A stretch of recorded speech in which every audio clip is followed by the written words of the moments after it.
चाहे किसी family WhatsApp group में लगातार गलत जानकारी की बौछार हो या कोई पॉलिटिकल बहस हो जहां फैक्ट्स को नज़रअंदाज किया जाता है और सिर्फ इमोशनल तर्क दिए जाते हैं, हम सभी ने ऐसा पल देखा है जब सच दीवार से टकराकर वापस आता है।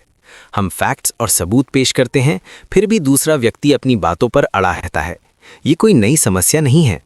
लगभग 2400 साल पहले ग्रीक फिलोसोफर प्लेटो ने अपनी मशहूर किताब द रिपब्लिक में गुफा के रूपक के जरिए इसी इंसानी स्वभाव को समझाया था।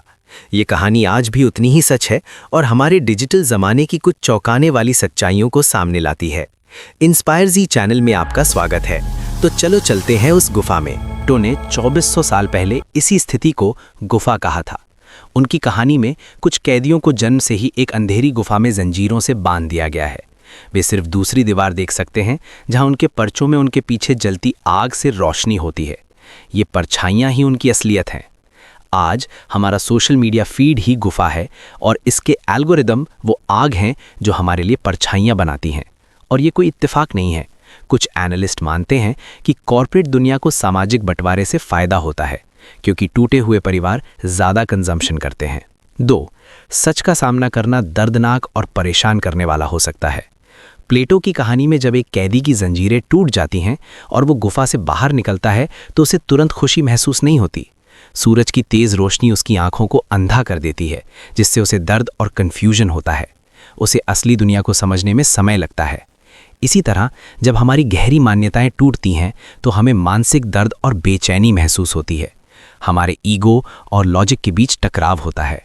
अगर किसी व्यक्ति का ईगो बहुत ज़्यादा है तो वो अपनी आंखों से देखने के बाद भी सच को नकार देगा। इस तरह का ईगो खासकर उन लोगों में देखा जाता है जिनका अपने धार्मिक विश्वासों पर अटूट विश्वास होता है।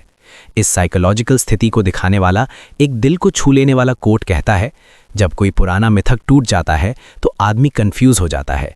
मेरे दोस्त, जिसे मैं अब तक सच मानता रहा हूं वो बिल्कुल भी सच नहीं है। ये एक साइकोलॉजिकल भूकंप है जहां हमारी पहचान की नींव ही हिल जाती है। जब वो चीज़ जिसे हम जिंदगी भर सच मानते रहे हैं वो एक भ्रम साबित होती है तो कन्फ्यूजन इतना असहनीय होता है कि बहुत से लोग दर्दनाक सच के बजाय एक आरामदायक झूठ पर लौटना पसंद करेंगे। 3. दूसरों को ज्ञान देने की कोशिश करने से आप पर हमला हो सकता है। जब ज्ञान पाया हुआ कैदी सच बताने के लिए गुफा में लौटता है तो उसका स्वागत नहीं किया जाता। उसकी आंखें अब अंधेरे में देखने की आदत नहीं रहीं, इसलिए वो लड़खड़ाता है और बेवकूफ़ जैसा दिखता है। दूसरे कैदी क्या नतीजा निकालते हैं? उसे लगता है कि बाहरी दुनिया ने उसे नुकसान पहुंचाया है, उसे अंधा और पागल बना दिया है। वे उसका मजाक उड़ाते हैं, उसकी बेइज्जती करते हैं और जब वो उन्हें छुड़ाने की कोशिश करता है तो वो उस पर हमला कर देते हैं। ये कहानी उस खतरे को दिखाती है जो किसी ग्रुप की बुनियादी मान्यताओं को चुनौती देने से आता है, चाहे वो परिवार हो, पॉलिटिकल पार्टी हो या धार्मिक समुदाय हो। प्लेटो की नतीजा आपकी अपनी गुफा क्या है? प्लेटो की ये 2400 साल पुरानी कहानी हमारी आज की जानकारी से भरी दुनिया को समझने का एक पावरफुल टूल है। ये हमें याद दिलाती है कि हम जो देखते हैं क्या वो सही में है। अब असली सवाल दूसरों के बारे में नहीं बल्कि खुद के बारे में है। हम खुद किस गुफा में कैद हैं और क्या हम उससे बाहर आने के लिए तैयार हैं? ये वीडियो आपको पसंद आया और कुछ सीखने को मिला हो तो इसे लाइक करें और हमारी चैनल इंस्पायर जी को सब्सक्राइब करना ना भूलें। धन्यवाद।